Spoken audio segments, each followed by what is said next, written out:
નમસ્કાર મિત્રો, ડેડિયાપાડા વિસ્તારની જનતા જે દિવસની રાહ જોઈ રહી હતી એ દિવસ આજે આવી ગયો છે। ડેડિયાપાડાના લોકલાડીના એવા ચૈત્ર વસાવા આજે વડોદરા જેલમાંથી છૂટી ગયા છે। ચૈત્ર વસાવાને 80 દિવસ બાદ વડોદરા જેલમાંથી જામીન મળ્યા છે। હાઈકોર્ટ દ્વારા ચૈત્ર વસાવાને જામીન આપવામાં આવ્યા છે। તે ઉપરાંત મિત્રો તમને જણાવું કે ચૈત્ર વસાવાને અમુક શરતો સાથે જામીન મળ્યા છે।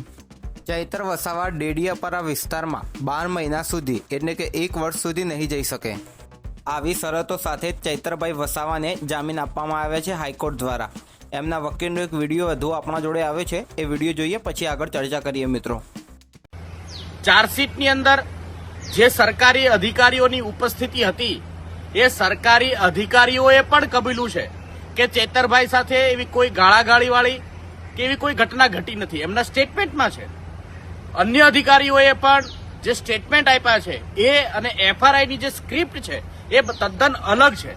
કોર્ટની અંદર જ્યારે આ વાત ફ્લોર ઉપર રાખવામાં આવી, માનનીય કોર્ટે પણ સ્વીકાર્યું છે અને માનનીય કોર્ટે ચેતરભાઈ વસાવાને જામીન આપ્યા છે।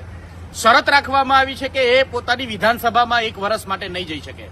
આમ તો એક ચૂંટાયેલા ધારાસભ્યને પોતાના વિસ્તારના મતદારોથી અલગ રાખવું એ સંવિધાનિક અધિકારોનું પણ ઉલ્લંઘન છે।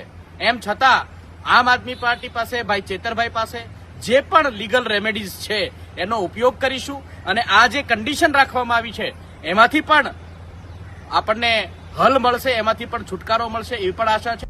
આજે ચૈત્ર વસાવાને જામીન તો મળી ગયા છે મિત્રો, પણ હાઈકોર્ટ દ્વારા ચૈત્ર વસાવાને અમુક શરતો રાખવામાં આવી છે। એ શરત એ છે કે 12 મહિના સુધી એટલે કે 1 વર્ષ સુધી ચૈત્ર વસાવા પોતાના મત વિસ્તારમાં નહીં જઈ શકે। જો આ આદેશનું એટલે કે આ શરતનું જો ઉલ્લંઘન કરવામાં આવશે તો ચૈત્ર વસાવાના જામીન પણ રદ થઈ શકે છે।